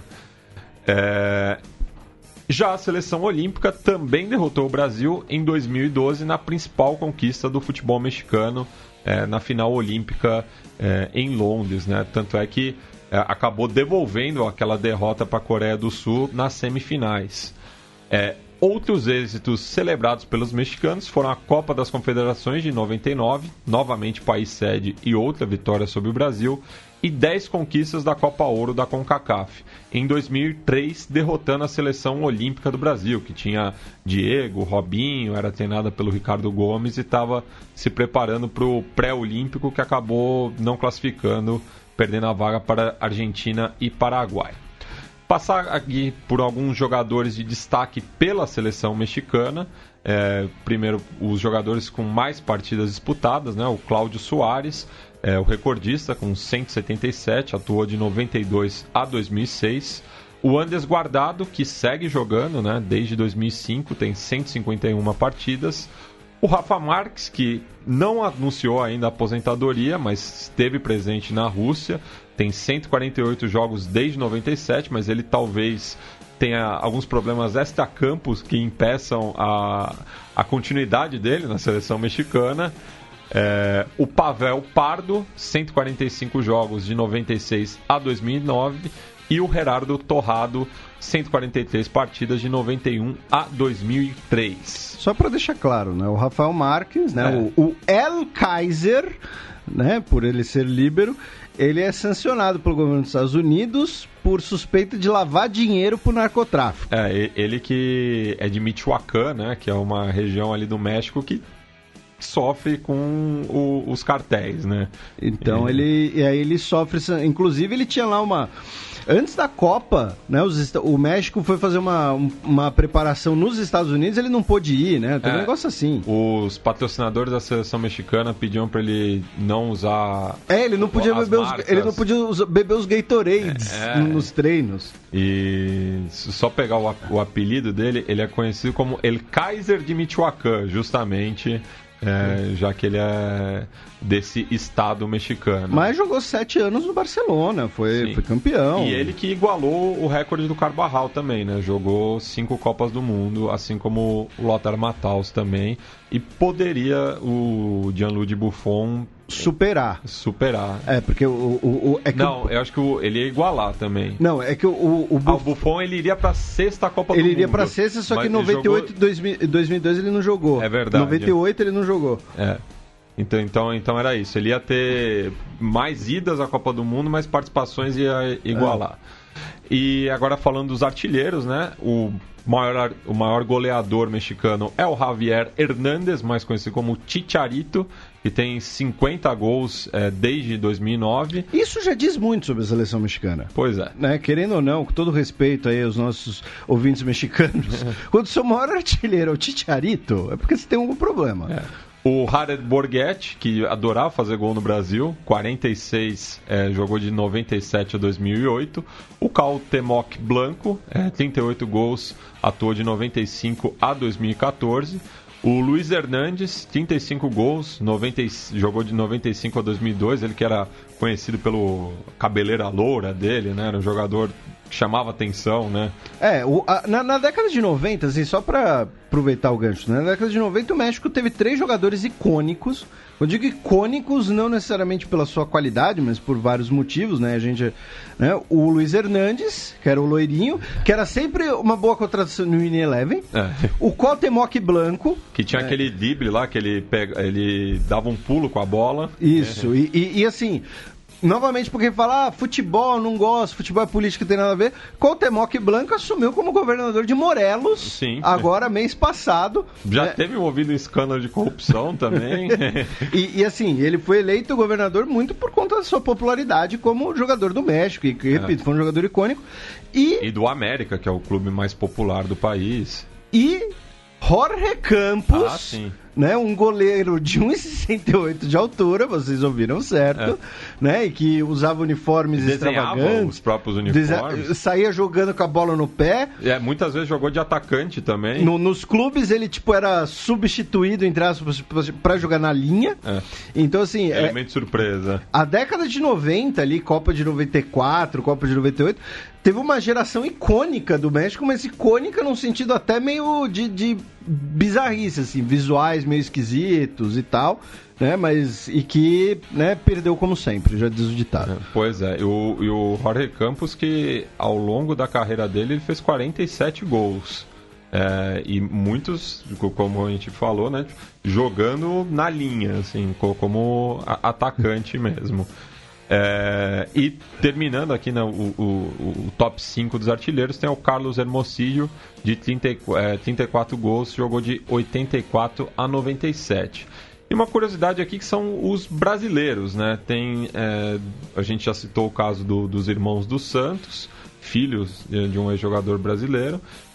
Tem o Zaguinho também, né? Que é filho do ex-jogador Zaghi, que aqui no Brasil passou por Corinthians e Santos, mas fez boa parte da carreira no México. Ele que disputou a Copa de 94 e foi artilheiro da Copa Ouro de 93. E daí os brasileiros natos, né, nascidos no país, tem o Sinha, que fez 56 jogos pela seleção mexicana e meteu 6 gols. E o Leandro Augusto, que jogou as eliminatórias de 2010 e marcou um gol em amistoso contra a Bolívia. Eu não consegui achar a quantidade de jogos que ele fez pela seleção mexicana. Tanto ele quanto o Sinha foram convocados na época do Sven-Göran Eriksson, técnico sueco que estava comandando a seleção mexicana. O Sven-Göran Eriksson, que é quase um rolês aleatórios, né, que nem Ronaldinho Gaúcho, né? E assim como o técnico que fez a principal campanha do México em Copa do Mundo, que é o Bora Mujitovic, o técnico sérvio que dirigiu, sei lá, quantas seleções em Copa do Mundo. E levou várias para sua primeira Copa. Costa Rica, por exemplo. E assim, antes da gente fechar, um outro exemplo, uma história interessante só, né, mas recente, até porque algum ouvinte falaria, não podia ter mencionado, o Guilherme Ochoa, né, o atual goleiro do México, né, que tem a cabeleira lá dos seus cachos, né, bem hidratados, que teve a história de que, assim, ele veio para a Copa 2014 aqui no Brasil, catou muito, e ele veio para a Copa desempregado, né, porque ele era goleiro do Ajaccio, o Ajaccio foi rebaixado, aí mandaram metade do time embora, ele foi junto, aí ele veio para a Copa, desempregado, fechou o gol, e aí foi contratado pelo Málaga, logo depois da Copa. Depois a Málaga passou pelo Granada e atualmente é goleiro do Standard Liège, da Bélgica. Né? Então ele tem essa história aí de curiosidade. E assim, né, ele esteve nos times em 2006 e 2010. Não duvido nada que ele vá para 2022, então ele pode aí também chegar na sua 5ª Copa do Mundo. E falando de um jogador icônico do México, que não teve tanto destaque pela seleção do país, mas que fez larga carreira na Espanha, o Hugo Sánchez, né? Talvez seja o maior nome da história do futebol mexicano. Ele começou a carreira no Pumas, inclusive conquistando o primeiro título da equipe da UNAM. Depois passou pelos 3 clubes de Madrid, jogou pelo Atlético, pelo Real e depois pelo Rayo Vallecano, e ainda passou pelo futebol dos Estados Unidos, da Áustria, até encerrar a carreira no Celaya do México, o time de Guanajuato, do estado de Guanajuato. Ele ganhou 5 espanhóis pelo Real Madrid e nos 5 anos foi artilheiro de La Liga. E, salvo engano, aqui eu tô falando de orelha, tá? Mas, então, assim, não tenho um pouquinho de paciência se eu falar bobagem. Mas, salvo engano, ele ou era até pouco tempo atrás, o maior artilheiro estrangeiro do Real Madrid. É que talvez ele tenha sido superado pelo Cristiano Ronaldo, né? Que é português e tal. Mas, ou então o maior artilheiro não europeu, enfim, alguma coisa assim. Sim, ele fez carreira lá na Espanha. E a gente vai falar até um pouquinho mais dele no próximo programa também. O Cristiano Ronaldo quebrou um recorde dele de gols na mesma temporada. Acabei de achar essa informação aqui, que ele compartilha esse recorde com o Telmo Zarra, Ele fez esses 38 gols no Campeonato de 90, o Thelmo Zarra em 51, e o Cristiano Ronaldo bateu esse recorde na temporada 2011, quando balançou a rede 40 vezes. Mas a gente vai falar mais do futebol de clubes do México no próximo programa, na continuação desse díptico, Felipe. Mas, enquanto isso, a gente vai para o terceiro bloco para falar da colonização espanhola propriamente.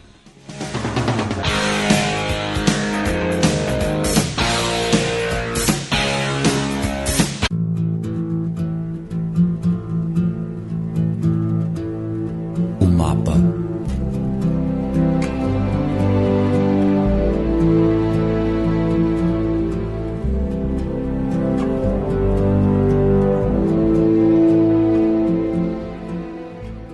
Bueno, Felipe, já falamos da conquista espanhola, agora vamos falar da consolidação hispânica na região. Isso, né? Porque... E aqui é outra coisa interessante, né? De nós como estudantes de história, né? Trazermos um pouco, né? Porque muitas vezes a gente tem contato com a história muito mais naquele sentido... versão oficial, ou então a ideia, né? De muito focado em data... E assim, não é que os espanhóis conquistaram a cidade, mataram o imperador em 1521, pronto, né? Virou parte do Império Espanhol.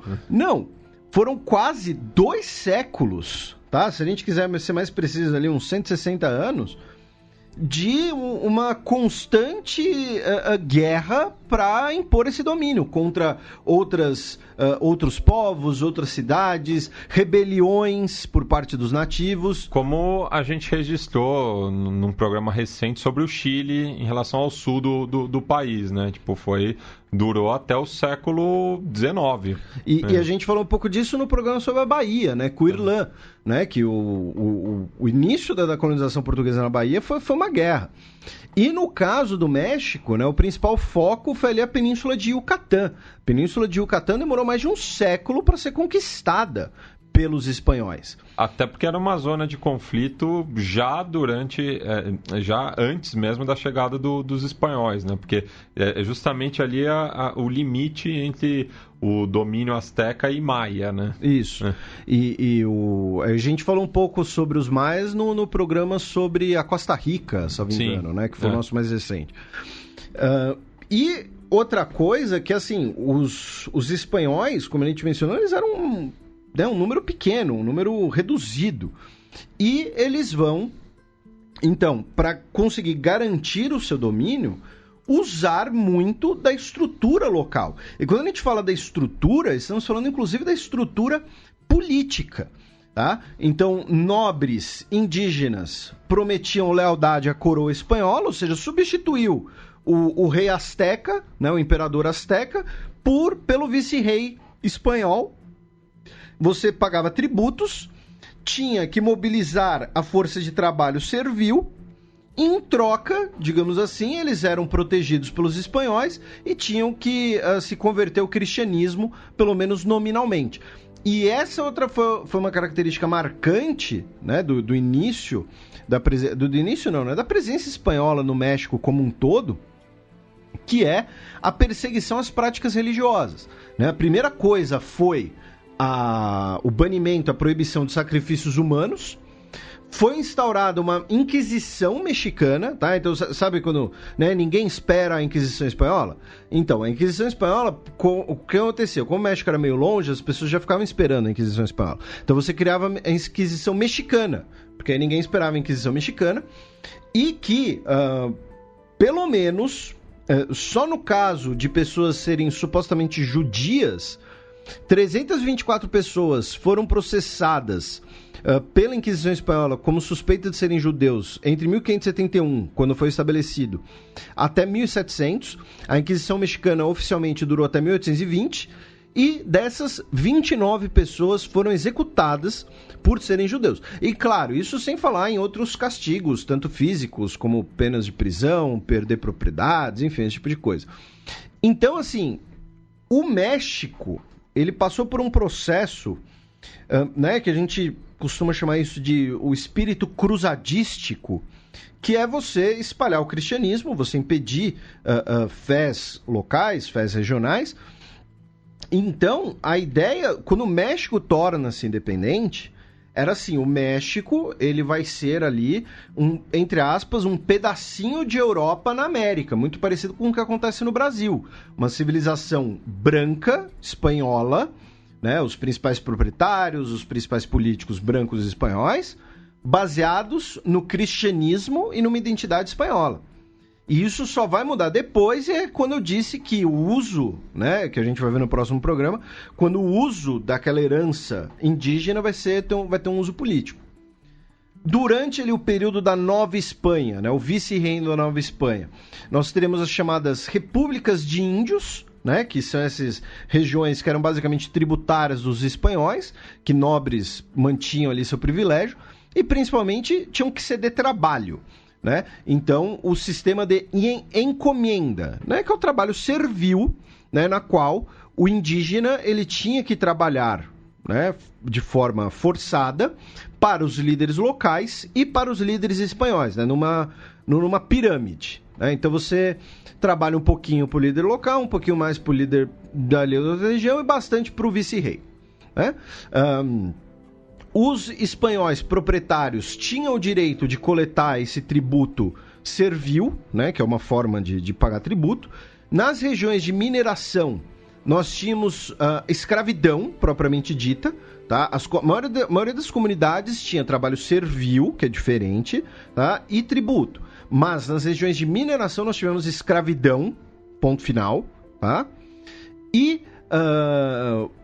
Um dos clérigos espanhóis, que é considerado, né, um dos fundadores, né, um dos patronos, né, dos direitos humanos, né, foi um frei dominicano, Bartolomeu de Las Casas, né, que ele vai inclusive escrever a história da destruição das Índias, né, que se não me engano tem disponível pela LPM Pocket, tá, isso aqui não é jabá.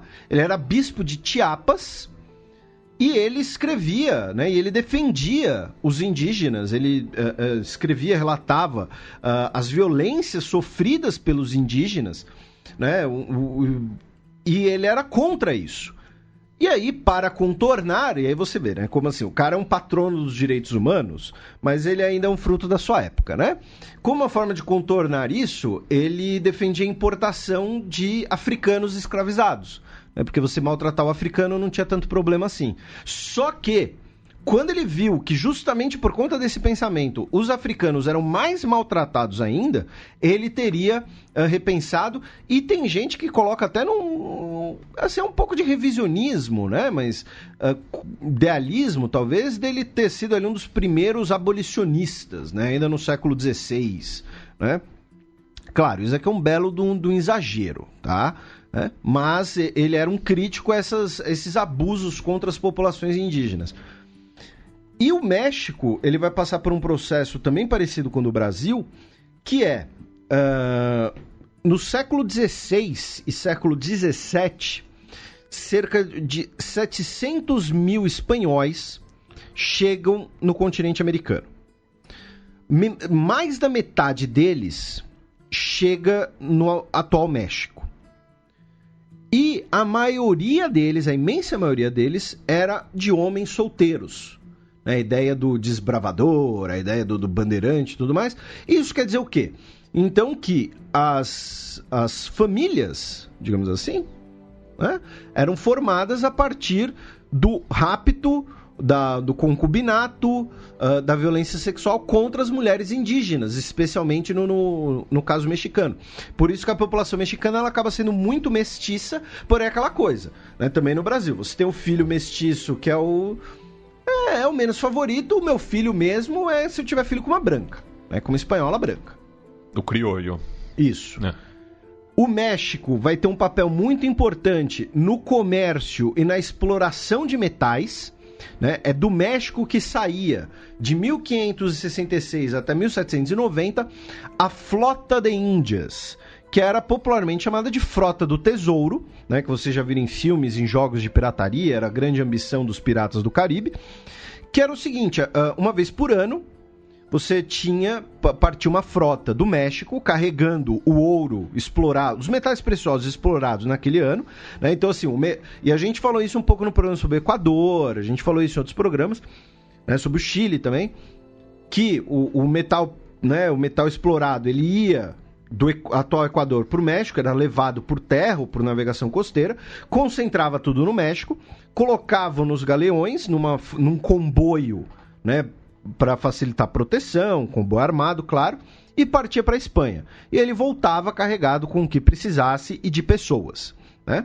E além disso, no México, o México era o ponto de parada do Galeão de Manilha, que era a rota do tesouro vinda das Filipinas. Então o ouro vinha das Filipinas, desembarcava em Acapulco, no México, que fica na costa do Pacífico, era levado para o porto de Veracruz, na costa do Atlântico, e de lá, ou então para a região de Balboa, no Panamá, que a gente também tem um programa sobre isso, e era então levado para a Espanha. Então o México, né, era o elo de ligação entre a Espanha e o Império Asiático Espanhol. E assim, né, se vocês jogarem no Google, claro, essa é a conta que todo mundo tenta fazer, né? Assim, a quantidade, tá, de metal que foi explorada na América e no México.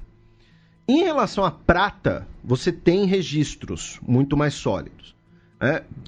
Lá em Potosí, no caso, né? Então, mas é que a prata passava pelo México, né? Mas tá. Tinha prata explorada no México, mas prata vinda de Potosí, né? Vinda da... É que o Galeano, daí não sei se é hipérbole ou não, mas descreveu que dava para construir uma ponte de prata de Potosí até Madrid. Eu não duvidaria. Mas algumas estimativas colocam que nesse período de 300 anos da frota, foram carregadas 4 bilhões de pesos de prata, que era em inglês a piece of eight, que tem aquela piadinha no Piratas do Caribe, inclusive, que era uma moeda que tinha 25 gramas de prata. Tá? Um único galeão podia carregar até 2 milhões de pesos. Foram 4 bilhões. Fazendo o cálculo desses 4 bilhões de prata, cada um com 25 gramas, e convertendo no preço de hoje, só em prata estamos falando em $500 bilhão. De ouro não há estimativa. Até porque o México... E assim, essa é outra coisa interessante, né? Os astecas, né, as civilizações mexicanas, tinham muito ouro e usavam muito ouro, mas não como moeda, não como padrão de riqueza, mas como uma matéria-prima para obras de arte, para artefatos religiosos. A tradução literal do ouro em Nahuatl seria excremento dos deuses. Tá? É a tradução literal, né? Isso dá um bom nome de banda indie, hein? Então assim, né, aquela coisa, aquele objeto brilhante ali, meio maleável, né? Então era o excremento dos deuses. Então assim, eles usavam para fazer adornos, para fazer objetos religiosos, especialmente. Não era usado como moeda, como riqueza, porque era um negócio que tem ali. Em abundância. Em abundância, não era, né? Deus chegou lá e cagou.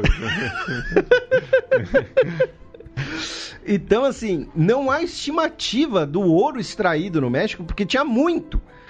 Então, por exemplo, só na cidade, né, que é perto da cidade do México, chamada de El Oro, né, o nome, né, bem original, que você tem registros que sobreviveram, ali foram explorados, convertendo de onças, cerca de 140 toneladas de ouro. Na cotação de hoje, isso dá $8 bilhões. Só de uma cidadezinha ali perto da cidade do México, tá? E outra coisa também, Felipe, que é bom pontuar, que você citou, né, o caso da ingenuidade, entre aspas, dos mexicanos em relação aos espanhóis. Muita gente trata isso, né, tipo, eles deram ouro e prata em troca de penas de espelhinho. De espelhos.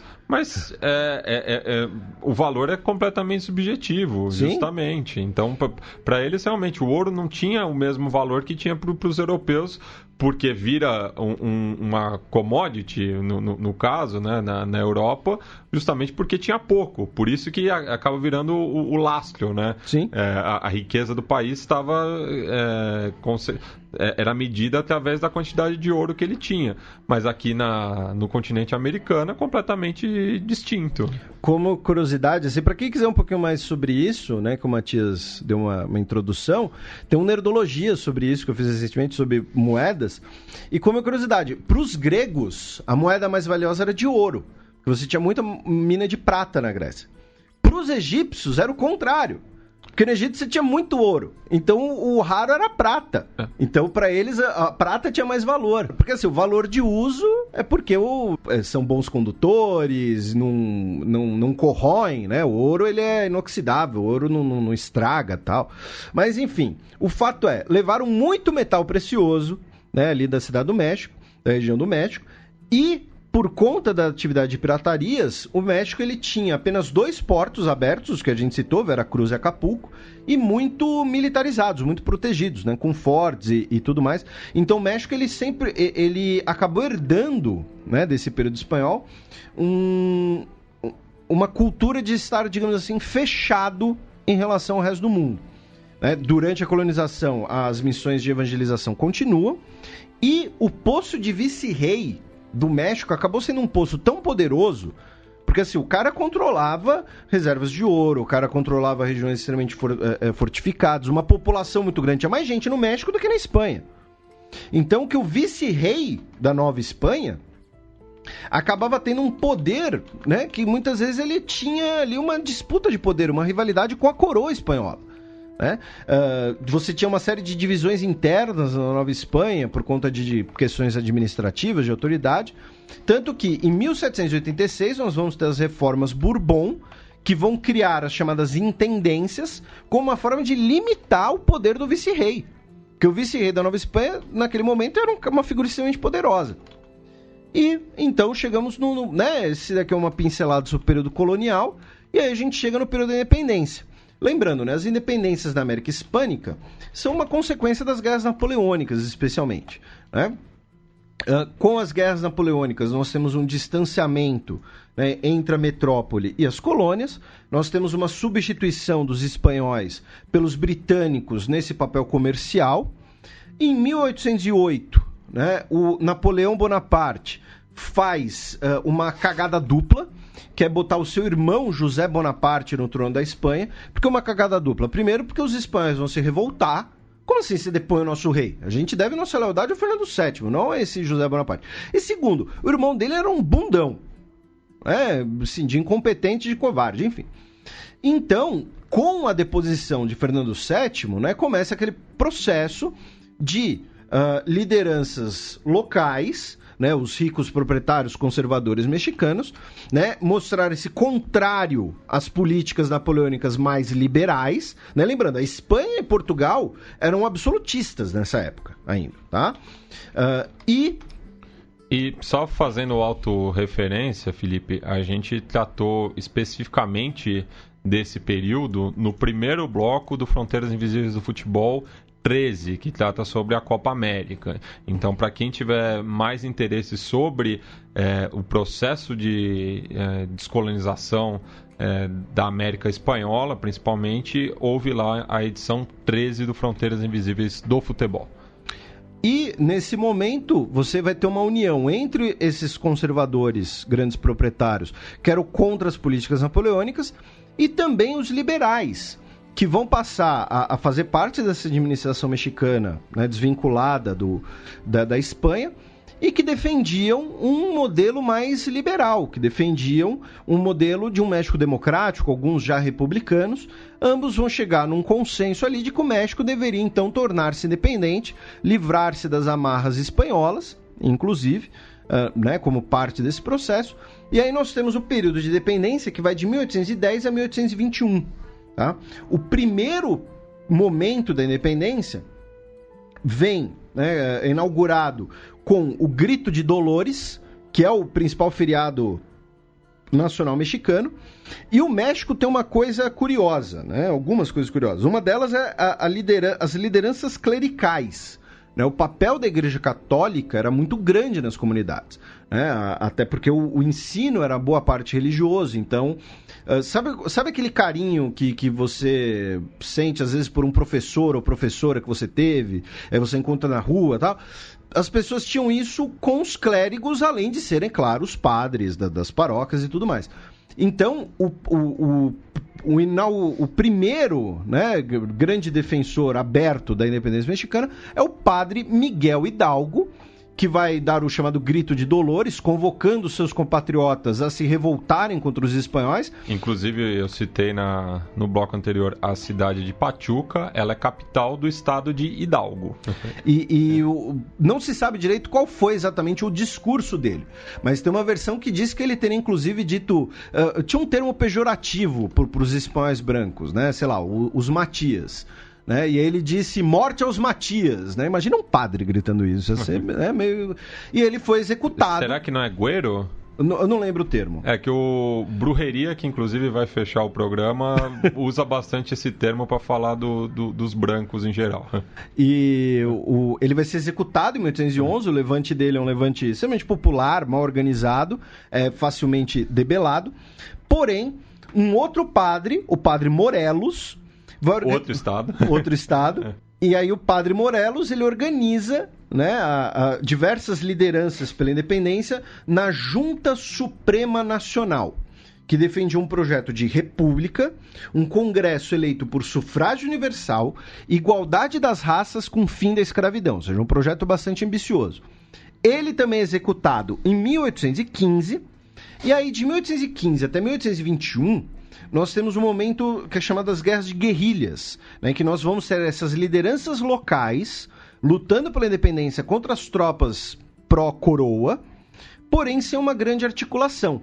Só que a gente vai ter dois líderes principais, o Guadalupe Vitória, na região de Puebla, e o Vicente Guerreiro, na região de Oaxaca. É só localizando os ouvintes, Puebla fica perto da cidade do México e Oaxaca é bem ao sul do país. E aí, com a Revolução Liberal na Espanha de 1820, né, o fim, digamos assim, né, que vai levar o fim do chamado triênio liberal na Espanha, nós temos uma divisão entre as tropas do governo. De um lado as forças liberais, do outro as forças realistas conservadoras. E nisso, um general espanhol, que era pró-coroa, mas vai querer lutar contra essas centralizações e conservadorismo, o chamado Agustín. E não confundam, quando eu falo conservadorismo, eu estou falando conservadorismo no sentido de absolutismo monárquico ibérico. Tá? Não venham com essa não, porque Edmund Burke ou Winston Churchill, não. A gente não tá falando de conservadorismo britânico, tá? Só pra, né?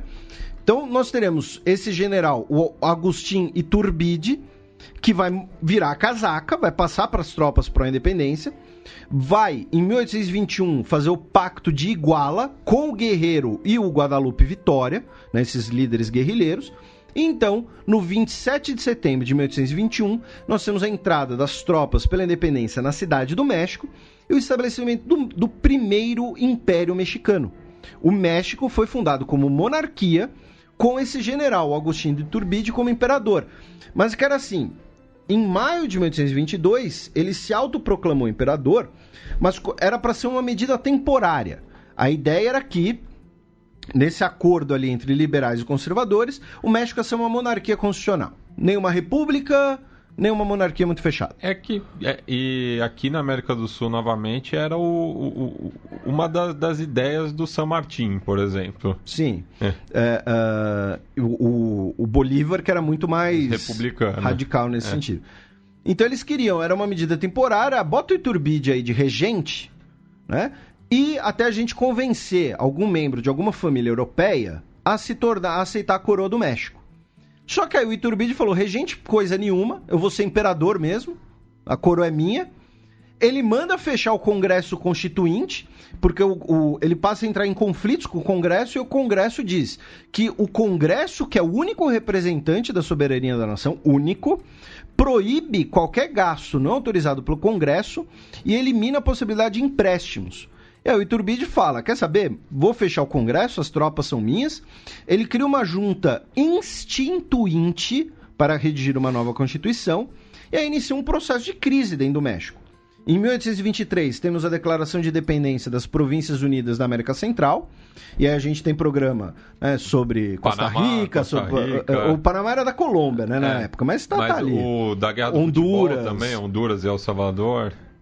Inclusive foi o primeiro que a gente fez na América Latina. E o terceiro no geral. Terceiro no geral, né?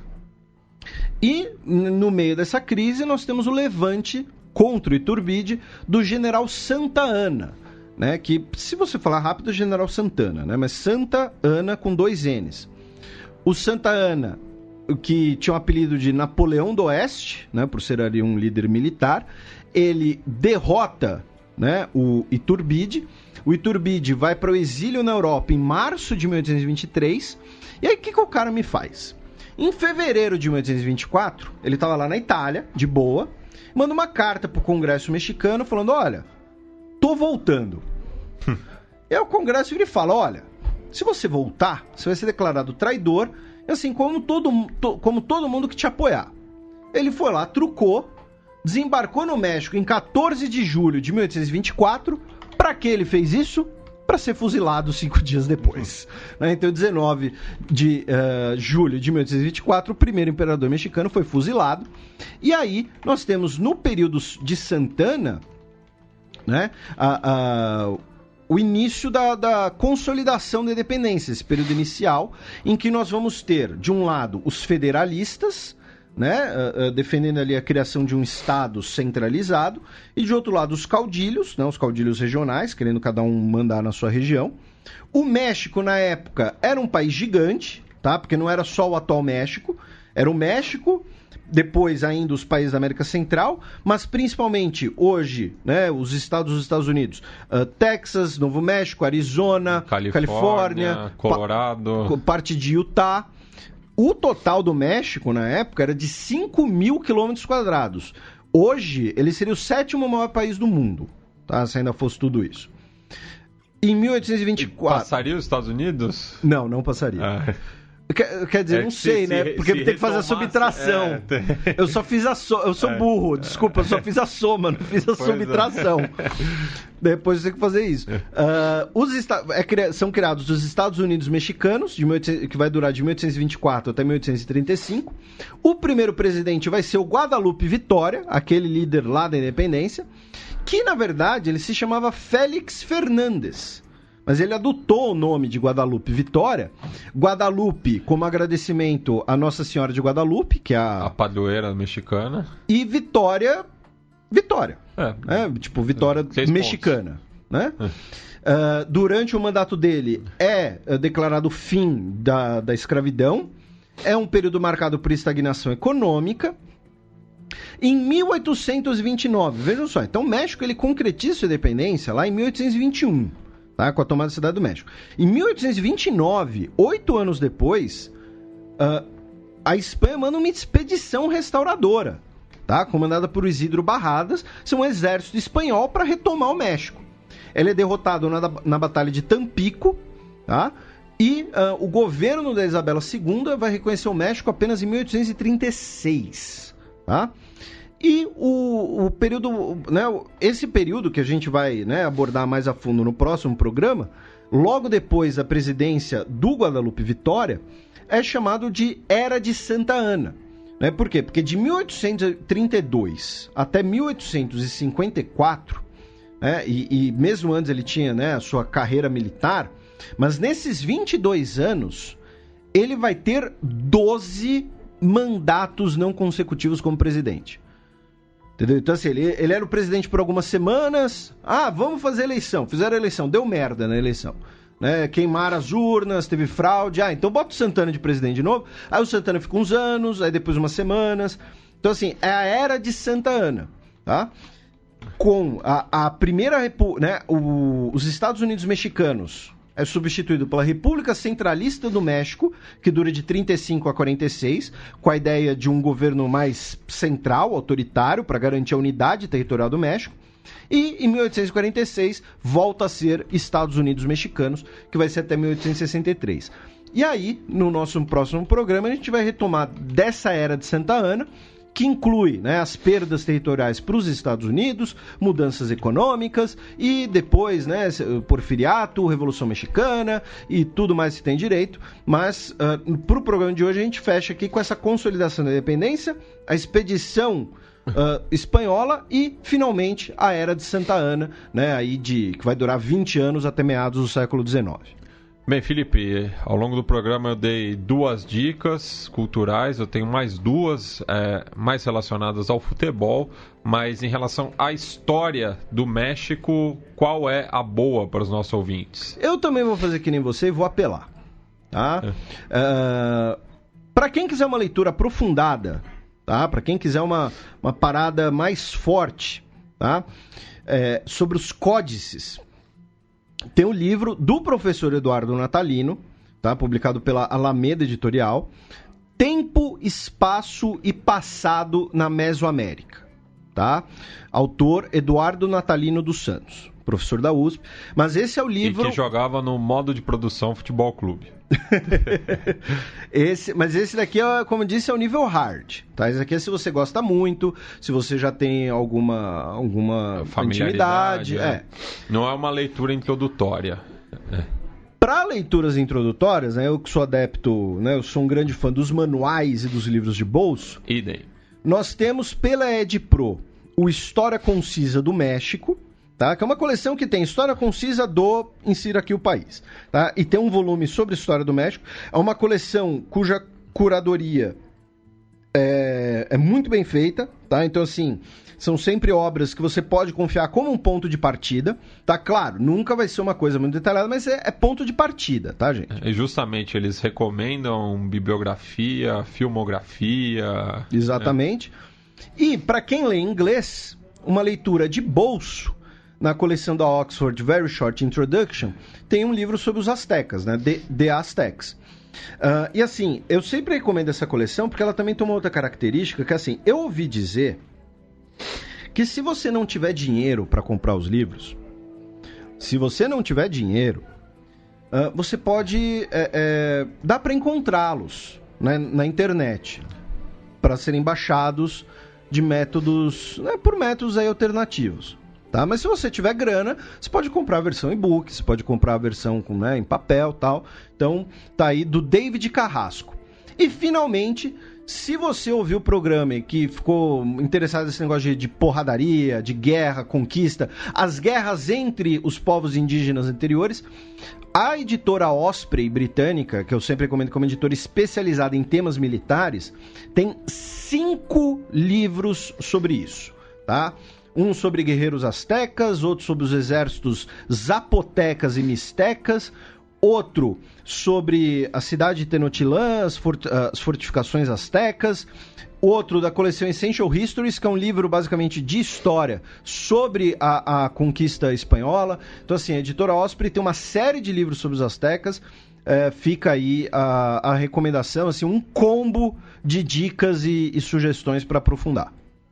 Bem, e além dos 2 livros que eu já tinha recomendado, né, só lembrando para quem pulou algum bloco, enfim, é o Conquista da América, A Questão do Outro, do Tsvetan Todorov, obra de 1982, e o capítulo A Mesoamérica antes de 1519, presente no volume 1 da coleção História da América Latina, organizado pelo Leslie Bethel, América Latina Colonial, né, de autoria do Miguel León Portilla.